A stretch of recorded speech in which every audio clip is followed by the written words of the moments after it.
कभी न कभी हिम्मत हारी है, जज्बा है कुछ करने का जिंदगी में, इसलिए आज भी सफर जारी है। तो मैं श्री नागेंद्र सिंह राणा जी को, जो इस पुस्तक के लेखक हैं और आज के मुख्य आकर्षण का केंद्र भी हैं, जिनकी पुस्तक का लोकार्पण होना है, उनको आमंत्रित करता हूँ।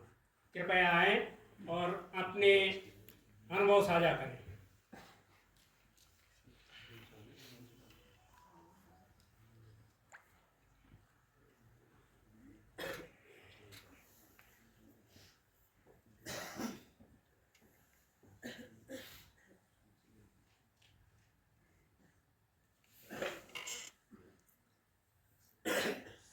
सबसे पहले मैं, भारत एक कर्म भूमि है, वेदों की भूमि है, उसको मैं नमस्कार करूँगा। और इसके बाद उत्तराखंड जो देवभूमि है, उसको भी मेरा बार बार नमस्कार। आज के इस महान कार्यक्रम में हमारे बीच में काफ़ी बड़ी बड़ी हस्तियाँ बैठी हुई है। मैं सबसे पहले हमारे गंगोत्री विधानसभा क्षेत्र के विधायक माननीय श्री सुरेश चौहान जी, आपका हमने कई जगह देखा है, हमारे घाटी में भी आप आते रहते हैं, लेकिन मैं आपके ऊपर फोकस नहीं करूँगा ज़्यादा, लेकिन थोड़ा एक पॉजिटिव पॉइंट जरूर है कि आप जब कार्यक्रम में आते हैं तो हमेशा आपका जो स्पीच होता है वो खुले दिल से होता है, हंसमुख से होता है, और आपके अंदर ये भाव नहीं होता है कि यार मैं तो विधायक हूँ, यार मेरा ये है, नहीं। छोटा बच्चा भी होगा हंसमुख से, बहुत प्रेम भाव से। तो इस चीज़ के लिए मैं आपको बार बार धन्यवाद दूंगा। और काफ़ी संघर्षशील हैं हमारे समाज के बीच में। हमारे बीच में श्री चौहान जी, नगर पालिका अध्यक्ष जी, आपका तो घर में बहुत पहले से ही जानता हूँ, और हमारे ज्ञानसू के सारा जो वातावरण है ये आपसे ही संबंधित है, बहुत पहले से आपको मैं बहुत बहुत धन्यवाद देना चाहूँगा। और हमारे बीच में शौर्य पुरुष कमल जी, बटोला जी, आपको मैं बहुत बहुत धन्यवाद दूंगा, क्योंकि आपसे मैंने पहले भी, जब मैं आपसे ऑफिस में मिला था तो मैंने पहले आपको ये पूछा था कि आप रहने वाले कहाँ के हैं। आपने कहा भाई पौड़ी कहाँ। तो मैंने आपसे इसके साथ साथ ये शब्द और शेयर किए कि हमारे उत्तराखंड में पौड़ी सबसे आगे क्यों हो गई। आप, मैं आपसे भी जानना चाहता हूँ क्यों हो गया। कारण अभी इससे पहले जो बिपिन रावत जी थे सीडीएस, वो भी पौड़ी के थे। अभी जो वर्तमान में जो चौहान जी हैं, जो तीनों सेनाओं के जो बॉस हैं, वे पौड़ी के हैं। हमारे रक्षा के जो सूत्र हैं वे पौड़ी के हैं। तो ये हम लोगों के लिए एक शिक्षा का ये है कि कुछ न कुछ कारण रहा होगा जो आज हमारे इस उत्तराखंड में पहले स्टेज पे। मैं इस चीज़ के लिए आपको धन्यवाद देना चाहूँगा कि आप बहुत कुछ आपने अपने लाइफ में और इतने बड़े पद पे पहुँचे हैं, तो हमारे लिए बहुत बड़ा गर्व का विषय है। और मीडिया वाले हैं यहाँ पे, मैं सबको धन्यवाद देना चाहूँगा। हमारे अजय पुरी तो ये तो हमारे रिश्तेदार भी हैं, क्योंकि उनकी रिश्तेदारी भूलकोली से है, तो ये तो हमारे पूर्व में परिचित है ही है, लेकिन रिश्तेदार भी हैं हमारे। मैं उनको धन्यवाद दूँगा। प्रेम सिंह पंवार जी हैं, जब मैं कॉलेज में पढ़ता था तो आप भी थे उसमें। काफ़ी लोग जो थे मेरे परिचित थे। तो ख्याल जी हैं जो पर्यावरण के विशेषज्ञ भी रह चुके हैं, उनको मैं धन्यवाद देना चाहूँगा। और हमारे पंवार जी हैं, दिगंबर सिंह पंवार जी, हम तो सहपाठी भी रह चुके हैं, आपको मैं बार बार धन्यवाद देना चाहूँगा। हमारे बीच में सुबेदार पंवार जी हैं, उनको भी बहुत बहुत धन्यवाद। काफ़ी लोग हैं यहाँ पे, मैं ज़्यादा नाम से परिचित नहीं हूँ। अब प्रश्न इसमें उठता है कि ये किताब का एम क्या है। तो मेरे दिमाग में ये बहुत सालों से ये चल रहा था कि ये जो हिमालय है क्या चीज़। तो पहले भी जब हम छोटे थे उस समय सुना करते थे, वैसे मैंने थोड़ा आइडिया उनसे भी लिया था। हमारे नेशनल ब्रिगेडियर ज्ञान सिंह जी थे, जिन्होंने काफ़ी इंस्टीट्यूट खोले, बहुत कुछ। तो हम तो उसमें छोटे थे, थोड़ा उनसे भी हमने उनके साहस के, बाकी ये नहीं कि वो हिमालय के बारे में वो हमको जानकारी दी, वो नहीं था। वो हमारे ये था कि उनका साहस, उसका करीब कैसे महान बने। तो उनसे भी हमने शिक्षा ली, काफ़ी लोगों से शिक्षा ली। तो हमारे बीच में ये प्रश्न जरूर आया कि ये हिमालय को मैं जरूर एक दिन आगे बढ़ाऊंगा, और काफ़ी कोशिश किया। ग्रंथों का मैंने अध्ययन किया, प्रैक्टिकल भी किया, क्योंकि मैं तो पहले से ही माउंटेनियर रह चुका हूँ। मैं एक चीज़ की, मैंने जब इंटर में था तो वहाँ एक चैप्टर था फॉरगेटिंग, डॉक्टर ज्ञानेंद्र सिंह जी ने लिखा था, ढोलक। तो मेरे सामने भी जब आदमी आता है ना तो थोड़ा ढोलक आ जाए। हमारे बीच में भी एक बहुत बड़ी तौर, जिनसे हमने बहुत कुछ सीखा। इस माउंटेनियर में आने का हमारा श्रेय सबसे हमारे बड़ी बहन जो है एतौर जी, उनका तो हमने नाम ही नहीं लिया, भूल गए। तो होता है, इस पर मैं क्षमा चाहूँगा। हमारे छोटी बहन आशा जी, ये तो जब टीचर तो ये बाद में बने, जब हम पहले इसी लाइन में ये होती रहे, बहुत बड़ी माउंटेनियर रहे। सभी को मेरा बड़ा धन्यवाद। अब जैसे मनीष राणा जी ने आपको बता दिया कि हिमालय, वैसे जैसे गीता के 18 अध्याय हैं, तो इस बात से जो हमारा जो हिमालय है, इस पर भी 18 अध्याय, तो उसमें पूरा जिसको डिटेल्स में दे रखा है। ऐसा नहीं कि संक्षेप में, जहाँ जहाँ जितना हमारी नज़र पहुँची, ज्ञान बढ़ा, तो हमने कोशिश किया कि उसको उस स्टेज पे पहुँचाना है। काफ़ी संघर्ष भी बीच में आया, कभी पैसों की कमी भी आई, क्योंकि इसमें जो है काफ़ी पैसा भी लगता है छापने में इधर उधर। तो जो भी है, आप लोगों की महान कृपा से ये चीज़ हो गया है। अब मैं हमारे जो मंच संचालन के जो मंच संचालन कर रहे हैं, विश जी जो राष्ट्रपति सम्मानित है, और हमारे यहाँ इंटर कॉलेज के भी प्रिंसिपल रह चुके हैं, और बहुत कुछ इनके पास काबिलियत है। उन्होंने 2 बिंदुओं पे जो किताब था, 2 बिंदुओं पे उनका शायद है कि कुछ लगा है कि ये आपने लिखा है देवभूमि। तो शायद मैं वो दो बिंदु हैं उसको उनके सामने थोड़ा क्लियर करूँगा कि ये वास्तव में ये देवभूमि में पहला जो मेरे सामने घटा है, हमारा एक एडवेंचर कोर्स इधर जोशीमठ साइड में गया, वहाँ से गॉड्स ऑन टॉप है जो जोशीमठ से 16 किलोमीटर ऊपर है। तो हम लोग उधर गए, तो टॉप में हमने दूसरी जगह जाना था, लेकिन आगे जो स्लाइड होने के कारण हमको रास्ता नहीं मिला, हम वहाँ से बैक हो गए। अब बैक हो गया तो अब वहीं रहना था, लेकिन वहाँ पानी कहीं है ही नहीं। अब ट्राई किया तो कहीं पानी नहीं मिला। फिर हमने एक टॉप पे गया तो वहाँ से देखा यार कहीं कहीं तो पानी हो गया। तो हमें कम से कम 3 किलोमीटर नीचे जो है बकरी वाला एक झुंड मिला। हमने कहा यार जब बकरी वाले हैं तो पानी जरूर होगा। तो हमने सीधा वही डायरेक्शन लेकर बकरी वालों के पास पहुँचे। तो वहाँ पहुँचे तो उनको हमने पूछा यार हम यहीं रहने चाहते हैं, पानी तक पानी है। वो करण प्रिया के थे, वो दोनों बकरी वाले। तो उन्होंने कहा है कि साहब आप जरूर रहिए, लेकिन यहाँ पे कुछ हमारी कमीशन है। तो कमीशन क्या है कि यहाँ ये छोटे छोटे तालाब बने हुए हैं और वहाँ पे पानी आता है, लेकिन यहाँ पे अगर आप गंदा करेंगे तो ये पानी सूख जाएगा। तो मैंने कहा यार ये तो कोई बड़ा बात नहीं है, इसके तो हम कंट्रोल करेंगे। तो बच्चे लोग तो पीछे आ ही रहे थे।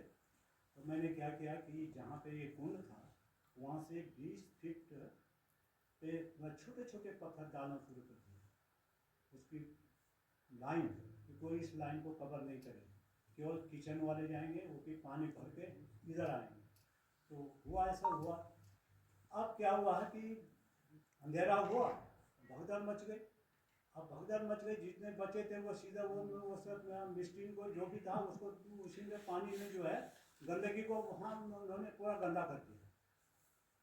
अब 12 बजे सुबह को जो है हमने वहाँ से आगे निकलना था, तो 2 बजे किचन स्टाफ उठे। उनका सर यहाँ पे पानी नहीं, क्या हो रहा है, पानी तो गायब हो गया। हमने सोचा ये जुटाई हो ही गया। तो फिर देखो मैं गया वहाँ, तो देखो वहाँ वास्तव में 3 कुंड थे और 3 कुंड था। तो वो बकरी वाला कह रहा था कि यहाँ हमारा बिजार देवता रहता है, लेकिन अगर आप गंदगी करेंगे तो पानी भी सूख जाएगा और यहाँ पे मुश्किल हो जाएगी। तो किचन वालों को बोला यार ये कंडीशन क्यों हुई? मैंने कहा सर हम तो सो गए थे, 1 बजे लोग गए और इन्होंने बहुत गंदगी कर दी। तो बोला क्या है कि अभी बकरी वाले सो रखे, अगर वो जागेंगे तो हमको ऐसे तैसे कर देंगे, तो हमने हमारा पानी क्यों सोता। तो हमने जागने से पहले फटाफट बनाया अपना बोरा बिस्तरा, वहाँ से भागे नीचे गोली की। तो रात हमको वापस गोली में खुली जब वहाँ से भाग गए। तो कहने का मतलब ये है कि ये हिमालय खासकर जो उत्तराखंड ये देवभूमि। एक चीज़ तो मैं ये कहूँ, ये प्रश्न का तो मैंने आपको ये दे दिया कि देवभूमि है।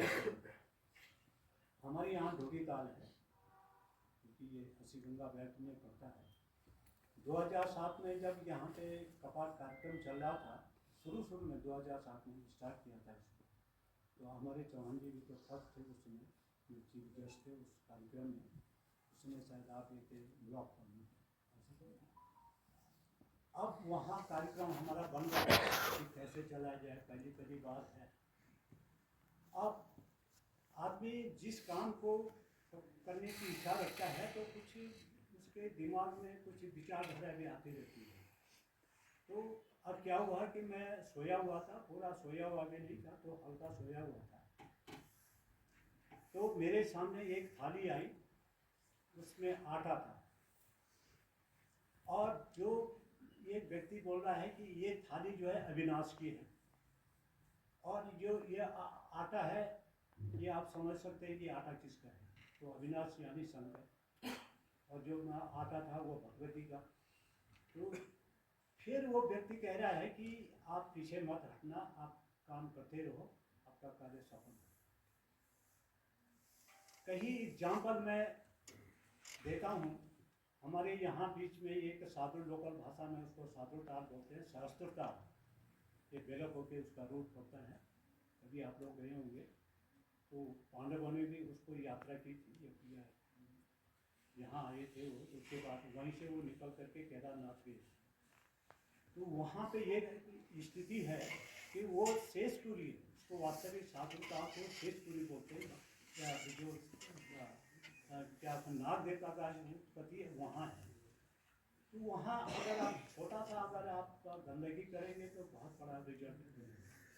तो मेरे कहने का मतलब यह है कि ये उत्तराखंड जो भूमि है ये शुद्ध पवित्र भूमि है, बड़े बड़े ऋषि मुनियों ने यहाँ तपस्या की है, और इसका ज्वलंत एग्जाम्पल हमारे इतिहास में भी आता है।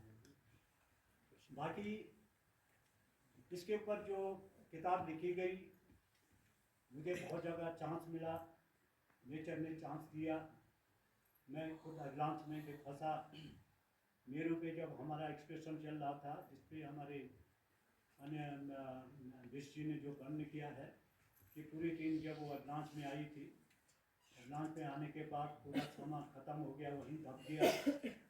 हमारे पास सामान की ज़रूरत नहीं है, आदमी की ज़रूरत तो थी लेकिन था कोई खोटा, तो सब वापस आ गए। फिर हमने बहुत बड़ा तपोवन से रिस्क लिया, सामान में ढूंढा, और फिर वो 2 जो काफ़ी घायल हो गए थे तो उनको भी वापस लाया। वो जो गौशाली वाला काम था, मुझे अफसोस और दुख उसमें हुआ कि ये गलती हमारे मैनेजमेंट की नहीं थी। वो जो 3 लड़के थे वो यंग लड़के थे, और उन्होंने क्या किया कि वो जो है भिलंगना जो नदी है वहाँ से ऐसा करके जाके आगे जाना था। उन्होंने कहा यार हम तो स्ट्रॉन्ग है, उनके पास सामान था और मैं थोड़ा पीछे था। तो मेरे साथ एक साहब थे वहाँ पे, कमर साहब यही के कुमाऊँ के थे, तो वो लाजिन ऑफिसर थे उसमें, तो वो भी पीछे थे। इन तीनों ने क्या किया कि उसने बोला कि यार आप ऐसा कीजिए, आप खाली पोर्टर का देखभाल करें और पोर्टर का सामान क्या है वो देख लेना। तो ठीक है, हम पीछे थे। इन तीनों ने क्या किया, एक हाथ पकड़ा, ऐसा कर तीनों हाथ पकड़ के और वो बिलगना नदी काफ़ी चौड़ी थी वो, तो उसमें क्रॉस करना शुरू कर दिया। क्रॉस किया तो अब बीच में वो फंस गए। दिन के करीबन 11 बजे था, तो उसमें काफ़ी ग्लेशियर काफ़ी गर्द होता है, पानी बढ़ जाता है। अब जब वो काफ़ी आगे निकल गए तो वो बीच में फंस गए, उनके पाँव जो उठना शुरू हो गया। तब तक मैं साहब वहाँ पे पहुँच गया। तभी एक होटल था, सर देखो वो फंस गए। तो मैंने फंस गया तो जाने वाले हैं उस संसार। तो मैंने फटाफट रॉक खोला, अपने कमर में बांधा और जो अन्य टीम थी उनके बाद तुम इस रॉक को मुझे भी बहने मत देना, तो रॉक को बांध दिया। तो मैंने सीधा वहाँ से छलांग लगा के, अब जिस जगह पे वो फंसे थे मैं उस जगह पे भी नहीं जा पा रहा था, क्योंकि उस समय करंट बहुत तकड़ा आ रहा था, पानी वहाँ सीधे ऊपर उठ रहे थे। फिर मैं वहाँ पे खड़ा हो गया। एक हाथ से मैंने रस्सी पकड़ी, अपने कमर की रस्सी खोली और उनके पास फेंक दिया। पहले तुम इसको बांधो दो। तो उन्होंने बांधा, फिर मैंने बॉडी में नॉट लगा के अपने बॉडी में रस्सी को डाल दिया, फिर उनको खींचा अपने पास। तो दो को मैं जब मैं खींच रहा था तब तक एक हाथ जो है चले गया वहाँ। तो बड़ा अफसोस दुख हुआ कि हमारे बीच में चले गया था। तो बहुत कुछ इसमें है और मैं सभी लोगों को बहुत बहुत धन्यवाद देना चाहूँगा कि आपने हमारे इस कार्यक्रम को एक बहुत बड़ा सम्मान दिया। और आने वाले जो जनरेशन है, हमारे बच्चे, ये जो बुक बनी है इसमें उनके लिए भी खास तौर से बहुत जानकारी है। कई लोग तो बोलते हैं कि हम गाइड काम करते हैं, लेकिन वास्तविक जो गाइड का जो रूल है वो नहीं निभा पाते, क्योंकि या तो उनकी जानकारी नहीं है या कुछ और कुछ। तो इस बुक से पढ़ने से उनको पूरा जानकारी मिल जाएगी, क्योंकि ये जो हमारा जो हिमालय बेल्ट है ये तो 7 कंट्रियों से बना हुआ है। बीच में 33 सागर था, अंगारालैंड, गोंडवालैंड का हिस्सा इंडिया था, उसके बीच में 33 सागर था। तो कैसे ये 33 सागर विलुप्त हुआ और कैसे ये हिमालय कैसे खड़ा हुआ, ये सारा टोटल इसमें। तो मैं ज़्यादा समय नहीं दूँगा, हमारे चौहान जी उनके पास बहुत कुछ बहुत बहुत से प्रधानमंत्री जी से मुलाकात की बात हो, यात्रा और विकास की जो समस्याएं हों और उनका निवारण हो, उसके बारे में बहुत विस्तार पूर्वक से बताया। और आप कह रहे बहुत लंबा हो गया, और क्योंकि आप तो मुख्य वक्ता हैं तो आपको सुनने के लिए सभी लाभायित रहते हैं, तो आपने वो बहुत सारी चीज़ें जो व्यवहारिक चीज़ें हैं उन समस्याओं के बारे में, उनके निराकरण के बारे में बताया। और आपने जो पुस्तक के लेखक हैं श्री नागेंद्र सिंह राणा जी, उनके संघर्षपूर्ण जीवन के बारे में भी बताया।